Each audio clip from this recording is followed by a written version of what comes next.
Bonjour, bienvenue au Musée de l'Armée dans le cadre de l'exposition Photographie en guerre. Je m'appelle Sylvie Leray-Burimi et je vous guiderai à travers cette exposition avec Lucie Morisseau-Chastanier. Nous sommes deux des commissaires de l'exposition avec Anthony Petitot et Mathilde Benoîtel.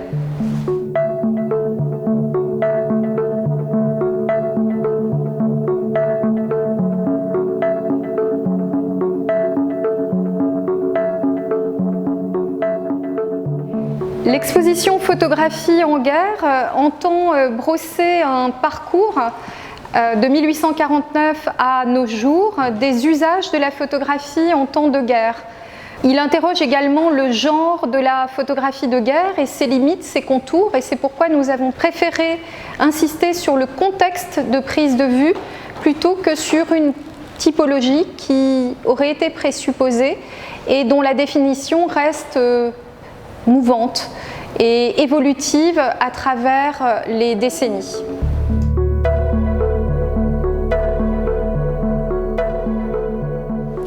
L'exposition Photographie en guerre est également un manifeste de la richesse des collections photographiques du musée. Il faut savoir que dès l'origine, donc son premier directeur, le général Vanson, s'est très tôt intéressé à la photographie pour des usages documentaires parce qu'il avait un goût pour l'uniformologie, ça lui permettait de cataloguer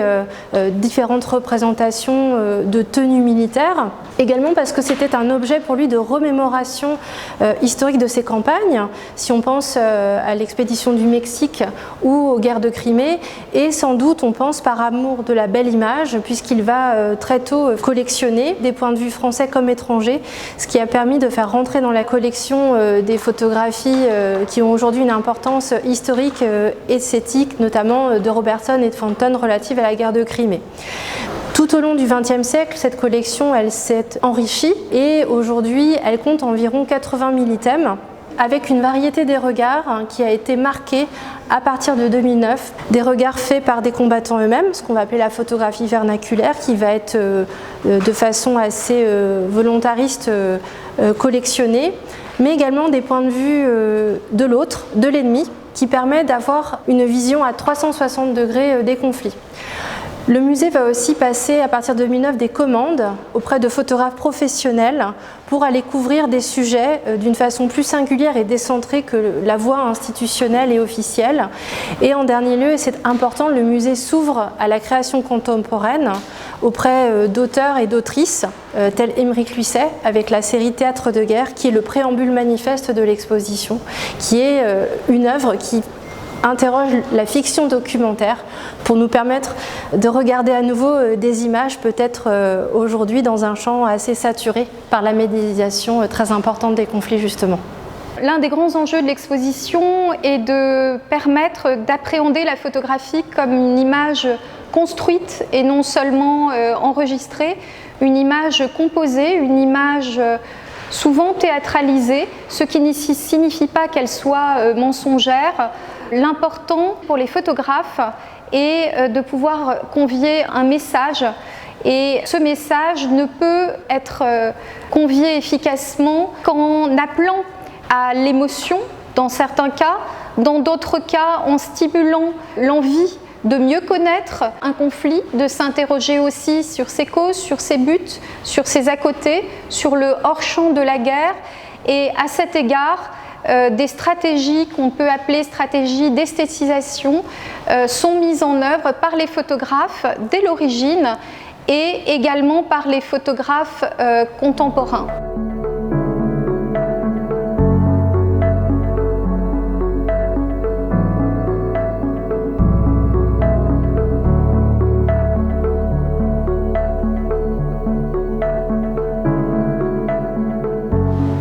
Alors, la guerre de Crimée est le premier conflit international de longue durée à être photographié par tous les belligérants, ou presque tous les belligérants. Cohabitent durant la guerre de Crimée les calotypes, c'est-à-dire des épreuves issues de négatifs sur papier, et la technique sur plaque de verre enduite de collodion humide. Ces deux techniques ont pour caractéristique de demander des conditions d'éclairage très privilégiées également de température et ne se prête guère à des prises de vue par temps trop chaud ou au contraire trop froid. Si bien qu'en été, durant la guerre de Crimée, les photographes sont contraints de photographier dès 4 ou 5 heures du matin pour éviter les grosses chaleurs, et en hiver de photographier en plein midi. C'est une contrainte majeure qui doit être prise en compte dans la lecture de ces images qui sont pour l'essentiel des prises de notes photographiques réalisées par des opérateurs qui sont au service de peintres. Nous en avons ici un exemple à travers le travail réalisé par le peintre de marine Henri Durand-Bragé en collaboration avec un photographe professionnel originaire de Limoges, La Simone, dont le parcours reste mal connu. Henri Durand-Bragé est un peintre de guerre bien connu des autorités militaires. Il a fait partie en 1840 de l'expédition du Retour des Cendres qui a permis de ramener le corps de Napoléon de l'île de Sainte-Hélène jusqu'aux Invalides. En 1856, il est accrédité en Crimée par l'état-major de l'armée française et son objectif principal est de glaner des prises de notes photographiques et de réaliser le plus de dessins possible dans le but de pouvoir exécuter à son retour une série de peintures qui lui a été commandée par Napoléon III pour créer une galerie en images de l'histoire de son règne. C'est donc aidé de La Simone qu'il réalise cette prise de vue de la baie de Kamièche, non loin de Sébastopol. Paradoxalement, l'image qui nous paraît la plus réaliste n'est pas la photographie, mais la peinture. Pour des raisons qui tiennent à l'incapacité de la photographie à saisir le mouvement du fait des temps de pause très longs. Également, ce qui rend les ciels des photographies complètement blancs, puisque le mouvement des nuages ne peut être saisi, et ce qui fait disparaître aussi les figures humaines réduites à l'état de silhouettes évanescentes. C'est donc tout le travail du peintre que de restituer cette couleur, ce mouvement, cette vie, mais tout en héritant de la photographie une exactitude topographique qui sied bien au genre de la peinture militaire et qui contribue à la réception de ces peintures comme des photographies peintes. Et il y a de la part du public du Second Empire une évolution des sensibilités qui va les porter à apprécier de plus en plus la peinture en fonction de sa fidélité au réel, mais aussi à considérer de manière croissante la photographie comme un médium autonome capable de convier une nouvelle image des champs de bataille. Et c'est ce que nous pouvons voir dans une autre série réalisée par Henri Durand-Bragé et son opérateur La Simone, qui est la série qui montre le démantèlement du fort Saint-Nicolas de Sébastopol. Donc un démantèlement est une explosion qui est programmée, qui n'est pas une explosion qui survient dans le feu des tirs d'artillerie. C'est donc un événement prévisible qui a permis aux photographes de se poster devant le fort Saint-Nicolas, qui est représenté avant l'explosion, pendant l'explosion et après l'explosion. Les nuages qui apparaissent dans le ciel, les nuages de fumée et de poussière soulevés par l'explosion dans l'image du milieu, ont néanmoins été renforcés par une manipulation du négatif sur verre. D'autres couples de peintres assistés de photographes sont également à l'œuvre sur le terrain en Crimée. C'est le cas du peintre de panorama Jean-Charles Langlois, qui est un vétéran des guerres de la fin du Premier Empire. Il combat encore en 1815 et il s'empare de ce médium photographique au service de son travail de panoramiste, en pratiquant lui-même la photographie, mais également en se faisant assister par un photographe de métier, l'architecte Léon-Eugène Méhédin. Léon-Eugène Méhédin va néanmoins s'émanciper de la tutelle du peintre, de la tutelle de Langlois, pour produire des images qui deviennent des fins en soi, et notamment pour réaliser un sublime panorama des ruines de Sébastopol, panorama qu'il compose en assemblant 3 calotypes, donc 3 épreuves issues de négatifs sur papier d'une extrême qualité, auxquelles il donne toute la dimension d'une véritable peinture d'histoire, mais il s'agit ici d'une représentation du champ de bataille proprement photographique, mais qui atteint un niveau d'esthétique et de sublime, pourrait-on dire, comparable à la grande peinture d'histoire.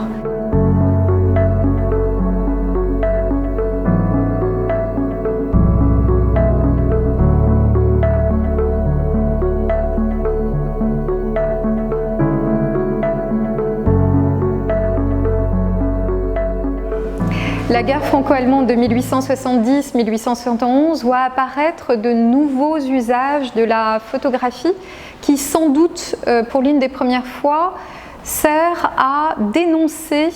et à documenter des exactions. Ces exactions peuvent être de 2 ordres. Elles peuvent être patrimoniales, dans le cas de destruction sur le patrimoine bâti, le patrimoine culturel en général, mais elle peut aussi concerner des exactions sur des civils ou des combattants.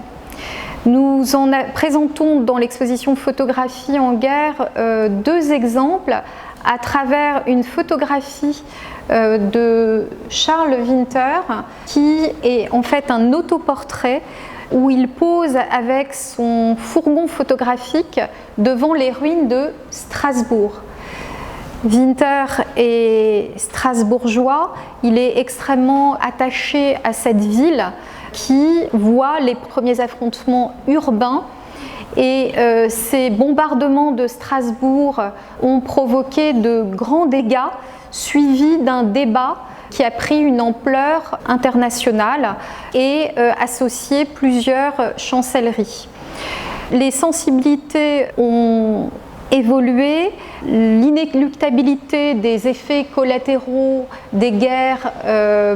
est de plus en plus remise en question par l'opinion. Un premier débat de ce type était né en 1849 lors du siège de Rome par l'armée française.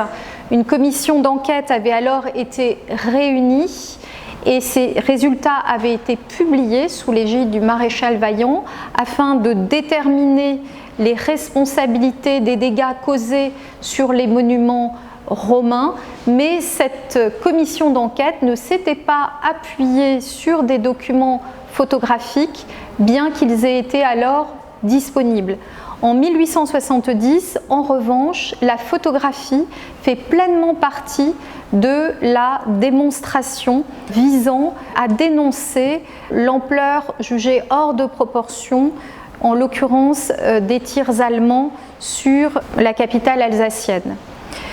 Une autre photographie présentée sur cette simèse témoigne de la volonté de documenter des exactions, en l'occurrence une exaction commise sur une catégorie particulière de combattants que sont les francs-tireurs. Ils ne sont pas reconnus comme des combattants à part entière par l'armée prussienne et à ce titre, ils échappent aux règles prévues par les premiers règlements sur les droits et coutumes de la guerre. Cette photographie d'un franc-tireur a été prise à la demande du chef d'état-major de Garibaldi, le général Paris Bordone, qui a souhaité pouvoir attester de la véracité de ce que l'on pourrait appeler un crime de guerre. Ce franc-tireur donc aurait été brûlé vif. Cet acte a suscité une grande indignation et la réquisition de la part du maire de Dijon d'un médecin qui a été chargé de constater les causes de la mort et également d'un photographe de Dijon qui était un photographe de portrait, non pas un photographe de guerre, mais qui a été réquisitionné pour réaliser ce cliché.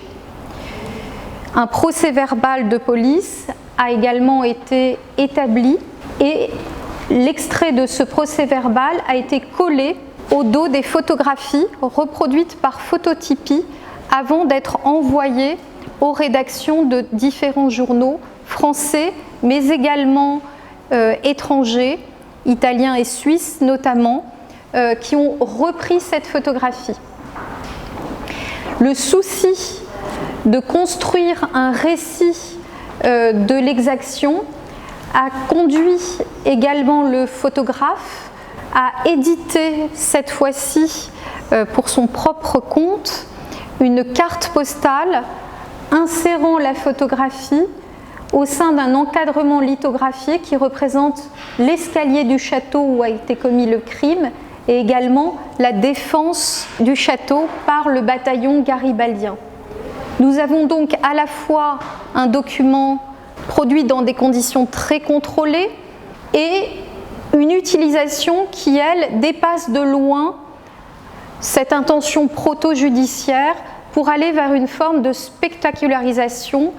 et on pourrait même parler de marchandisation de la guerre.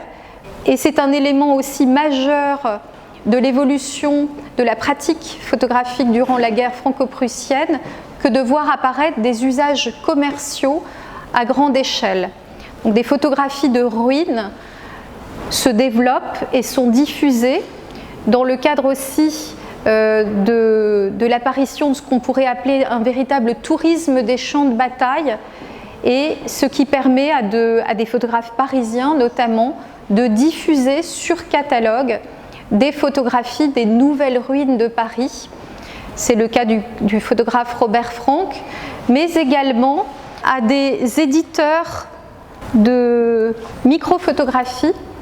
de diffuser auprès d'un public d'acheteurs aussi bien français qu'allemands ces souvenirs du siège de Paris qui ne sont autres que des réductions, donc par microphotographie, de dépêches envoyées depuis Paris assiégé ou reçues depuis la province. On peut véritablement parler d'une nouvelle forme de commerce qui prend fond sur la photographie en temps de guerre.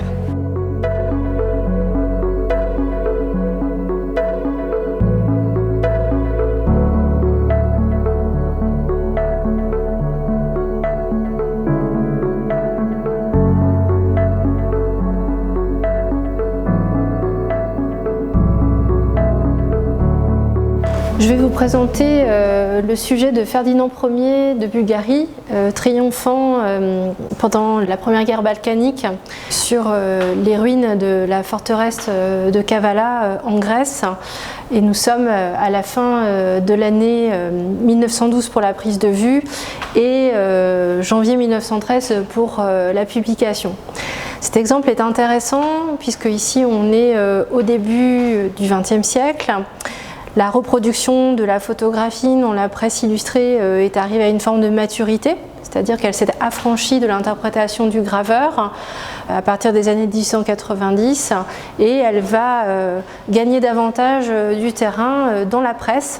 pour devenir un mode d'illustration de plus en plus privilégié.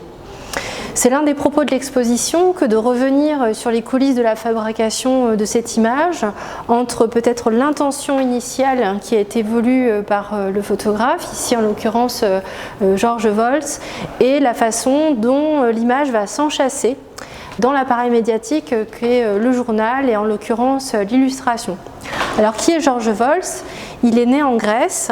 et il va installer à Sofia, dans la capitale de la Bulgarie, un studio photographique. Alors il n'était pas forcément très connu, mais son travail est tout à fait notable parce qu'il va couvrir les principales opérations militaires côté bulgare de ces guerres balkaniques. Donc ces guerres balkaniques en fait opposent la Ligue balkanique qui réunit la Serbie, la Bulgarie, le Monténégro et la Grèce contre l'Empire ottoman. Et cet événement est d'importance du côté bulgare qui assume cette première victoire après avoir été récemment autonome par rapport à l'Empire ottoman.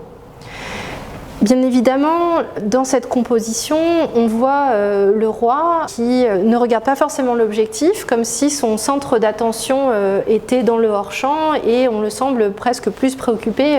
par l'appui qu'il peut avoir par la forteresse, par une attitude peut-être beaucoup plus emphatique.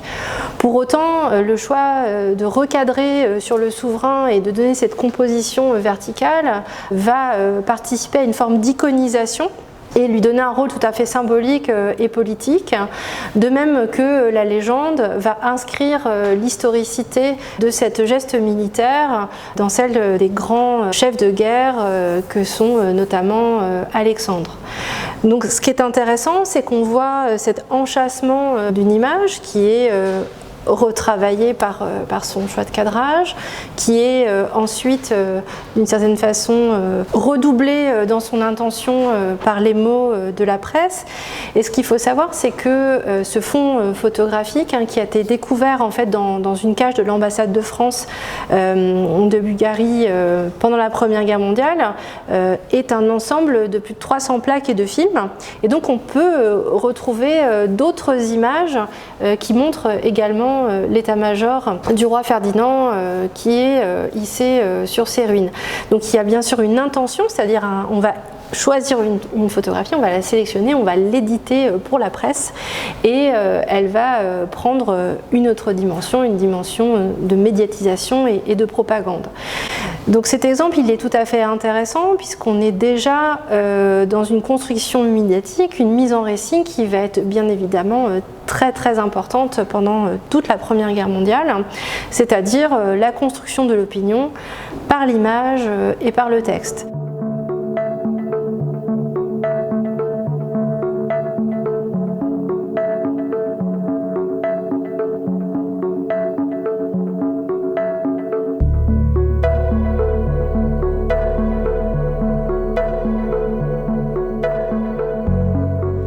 Nous voici dans la séquence consacrée à la Première Guerre mondiale et dans ce parcours, le choix a été fait d'ouvrir finalement le champ chronologique à des productions plus récentes, plus contemporaines, avec d'autres regards, mais qui créent un dialogue avec les typologies des photographies réalisées pendant la Grande Guerre. Donc là, il s'agit en particulier de 3 héliogravures d'après des photographies prises par Édouard Elias. Nous sommes en Ukraine, dans le Donbass, qui est une zone située à l'est et qui est frontalière avec la Russie, une zone de guerre où les indépendantistes et deux provinces séparatistes s'affrontent dans un conflit qui est devenu un conflit de position avec des tranchées, où on se rend compte que les motifs de l'attente, des paysages bouleversés, des ruines, une forme de désolation nous plonge dans une forme de rappel et de permanence aux motifs de la Première Guerre mondiale. Donc ce travail il est aussi souligné par une recherche d'esthétisation qui est finalement en arythmie avec des représentations de photojournalisme en couleur qu'on peut voir dans la presse. Et ça provient de plusieurs éléments qui sont complètement assumés par le photographe. D'une part, le choix de la pellicule argentique, qui fait qu'on est dans une économie plus contrainte, on ne voit pas immédiatement le produit de sa prise de vue. Le choix du noir et blanc, qui donne aussi une forme de distance par rapport au présent et en tout cas au conflit contemporain, à ce cadrage qui est le choix d'un appareil panoramique et à une technique très particulière mais qui nous permet de revenir aussi aux prémices de la reproduction de la photographie avec ce qu'on appelle les procédés photomécaniques, mais ici avec un des procédés parmi les plus nobles qui est l'héliogravure au grain et qui a été confié à la maître d'art Fanny Boucher. Alors ça se remarque de façon assez distincte de la photographie argentique par ces effets de noir extrêmement profonds, mat, presque comme bu par le papier et qui souligne aussi des contrastes et des matières presque sensuelles, même si on est dans un contexte de guerre, en tout cas qui nous renvoient à des formes organiques très très intéressantes. Donc c'était important pour le commissariat de présenter ce point de dialogue, puisqu'en fait cette photographie elle nous ramène à des motifs à la fois on va dire côté officiel avec les photographies produites par la section photographique des armées, mais également par toute la myriade de témoignages qui ont pu être réalisés par les combattants eux-mêmes, puisque pendant la Première Guerre mondiale, on est dans une situation presque de hiatus entre une institutionnalisation de la photographie professionnelle, où elle va être dûment contrôlée avec la création de la censure, et en même temps, dès le début de la guerre, dès août-septembre 1914, des concours lancés par la presse, notamment Le Miroir, qui vont payer à prix d'or les photographies les plus sensationnelles. Donc cette Première Guerre mondiale, elle va voir une massification sans précédent des images photographiques et des registres photographiques. Et c'est aussi avec ces motifs qui persistent d'une certaine façon dans notre mémoire qu'Édouard Elias a pu aborder cette représentation du conflit. Il l'a abordé également en travaillant à partir des collections photographiques du musée, où il est venu puiser une forme d'inspiration. Et c'est le cas si on se remémore les débuts de la visite avec ces magnifiques panoramas qui ont pu être réalisés par La Simone ou encore par Méhédin en Crimée. Donc il s'inscrit dans une forme d'historicité de l'histoire de la photographie en revenant à ces premiers temps des photographes. Et en même temps, il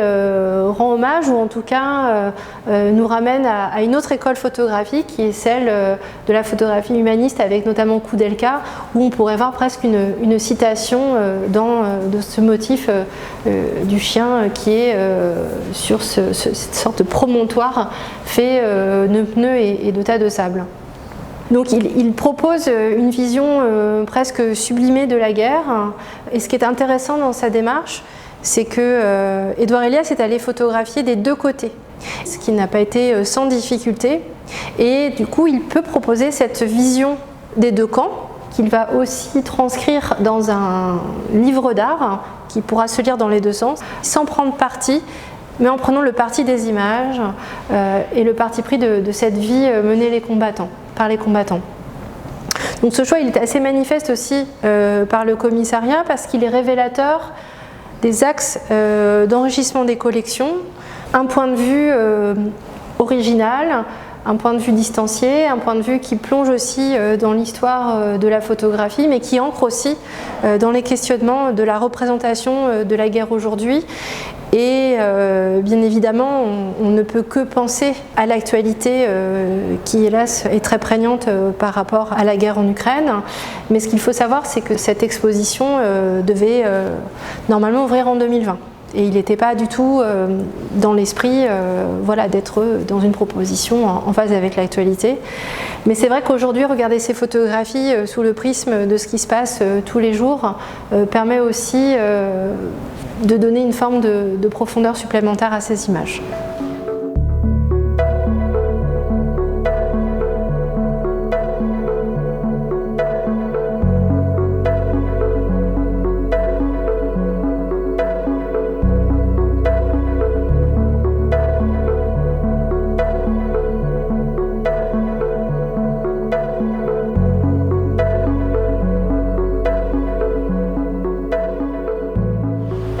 Dans cette séquence qui voit les images qui contribuent à la conquête de l'opinion publique pendant la Seconde Guerre mondiale, on va s'intéresser particulièrement à une image célébrissime, une icône, qui est ce drapeau rouge planté sur le Reichstag par Evgueni Kaldei et qui date du 2 mai 1845. Donc on est à la fin de la guerre, dans un contexte de tension croissante entre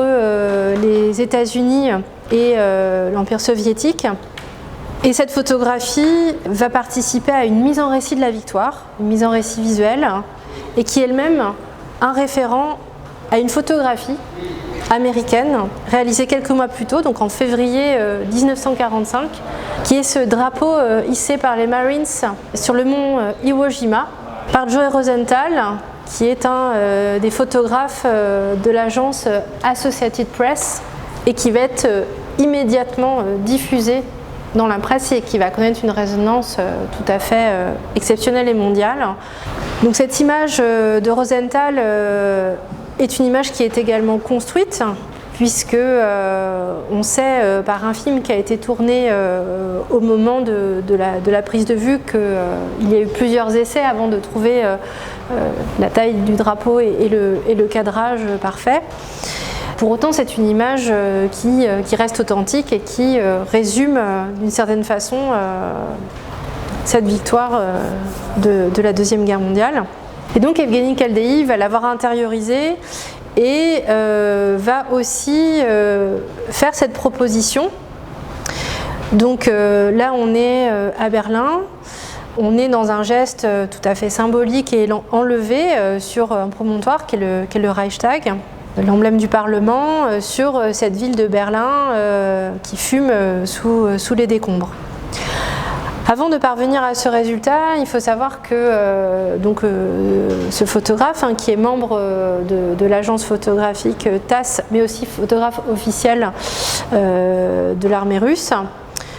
va utiliser les 36 vues de sa pellicule pour finalement n'en retenir qu'une ou deux, et c'est celle-ci qui va vraiment passer à la postérité. Il va retravailler son image sur le négatif en accentuant ce ciel ombré qui donne ce côté beaucoup plus cataclysmique, apocalyptique, et une sorte d'emphase héroïque aussi à cette geste des vainqueurs. Donc cette image, elle est tout à fait importante pour l'histoire de la photographie à plusieurs titres, parce qu'elle est construite en référence bien évidemment à un autre cliché, parce qu'elle va devenir aussi très iconique de mouvements victorieux qui vont être reproduits dans d'autres situations de guerre, mais parce qu'elle a été aussi très discutée. Du fait de cette mise en scène, du fait de cette intervention du photographe sur le négatif, par un détail en fait qui n'est pas forcément évident au premier coup d'œil, c'est que nous avons un soldat russe qui porte 2 montres à ses poignets. Alors ça semble anecdotique, mais en fait ça révèle aussi le pillage de guerre, et on va intimer à ce photographe, pour des raisons idéologiques et de propagande, de ne pas porter une forme d'opprobre sur cette vision héroïsante de l'armée russe, et donc il va gratter son négatif pour faire disparaître la montre. Alors le cliché qu'on présente ici n'est pas retouché pour cette partie. Donc toute cette réflexion sur la fabrique des images, elle est bien sûr importante, et elle tend à souligner ce qui est vraiment prégnant dans cette exposition. C'est de finalement ne pas toujours mettre en doute les images, mais quand même d'exercer une forme de doute et d'esprit critique pour comprendre toujours le contexte dans lequel elle a été fabriquée et à quoi elle a servi. Et cet appareil critique, il est valable pour des époques comme celle de la Seconde Guerre mondiale, mais elle peut aussi très très bien s'appliquer à la lecture qu'on peut avoir aujourd'hui des images de guerre, mais pas nécessairement de guerre, des images politiques dans notre réception actuelle.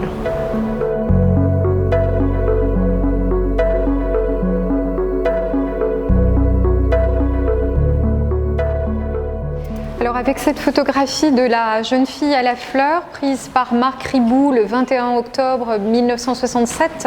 lors d'une manifestation pour la paix devant le Pentagone, nous abordons la question de la constitution et de l'apparition des icônes photographiques. Cette image va en effet devenir, dès ses premières publications dans la presse, extrêmement célèbre, être diffusée mondialement et parvenir à la connaissance des combattants nord-vietnamiens. La photographie doit peut-être sa force à sa composition, à son cadrage extrêmement serré. Elle montre une jeune lycéenne alors âgée de 17 ans, la tête légèrement rentrée dans les épaules, comme par un mouvement de défense et de peur, et qui tend vers les gardes nationaux qui la tiennent en respect de la pointe de leur baïonnette, un chrysanthème. Nous nous situons quelques jours avant la Toussaint, et le chrysanthème est la fleur que l'on dépose dans les cimetières traditionnellement à la Toussaint et notamment dans les cimetières militaires, cette tradition remontant en Occident à la Première Guerre mondiale. C'est donc une image pacifique, pacifiste pourront-on dire, mais pas forcément antimilitariste qui est produite ici par Marc Ribou. Et Marc Ribou racontera qu'il s'agissait en fait de la dernière vue, de la dernière pellicule dont il disposait. Cette image aurait donc pu ne pas avoir lieu. Elle a été prise en toute fin de manifestation, au moment où les manifestants se dispersaient, et c'est aussi pourquoi elle a ce caractère légèrement flou, légèrement hors de focus, comme aurait dit Robert Capa, qui la nimbe aussi d'une forme d'aura toute particulière et qui lui confère aussi une forme de douceur. L'attention du spectateur est également focalisée sur le visage déterminé, mais néanmoins légèrement craintif de cette jeune femme qui apparaît d'autant plus fragile que le visage du garde national qui la tient en respect n'est lui pas visible. D'autres photographies prises par Marc Ribou lors de ce même événement montrent que le garde national qui tendait sa baïonnette est tout aussi jeune ou presque que la jeune fille et qu'il a l'air tout aussi effrayé, voire plus, par ce qui est en train de se passer. Marc Ribou, peu après sa disparition, a également redécouvert au sein de ses pellicules d'autres photographies prises quelques instants après à l'aide d'un autre appareil photographique qui lui était chargé avec une pellicule en couleur et qui montre l'instant d'après, celui où la jeune fille redresse la tête et tend le chrysanthème vers le soldat qui semble presque sur le point de reculer. C'est donc une image pleine de profondeur et empreinte d'une certaine universalité, au point que, à l'instar d'autres images de paix célèbres, on pense à la colombe de Picasso, elle va être réutilisée comme symbole de tous les combats pour la paix.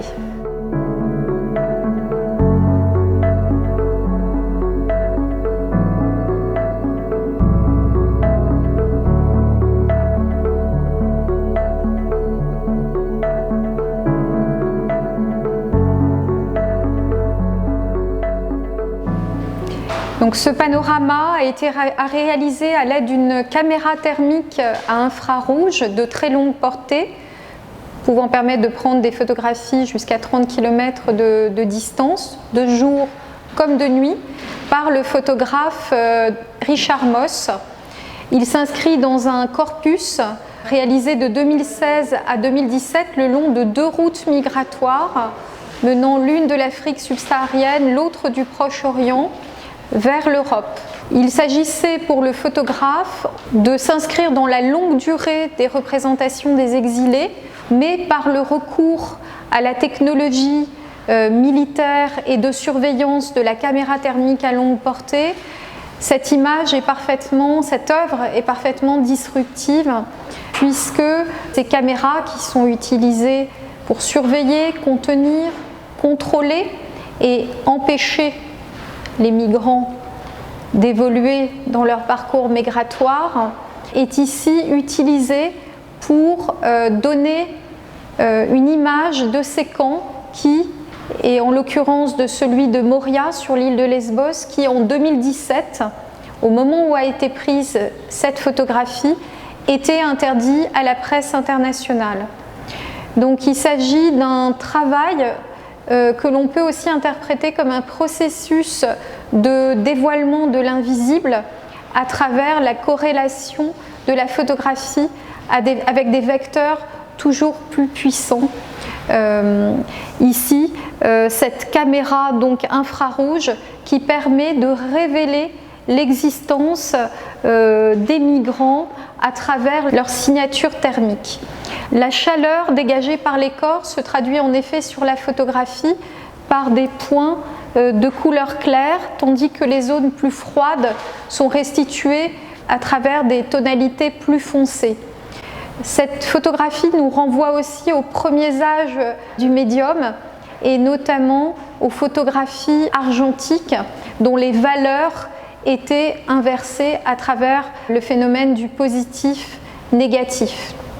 Le recours à cette technologie de la caméra thermique à longue portée permet aux photographes de respecter l'anonymat de ces réfugiés,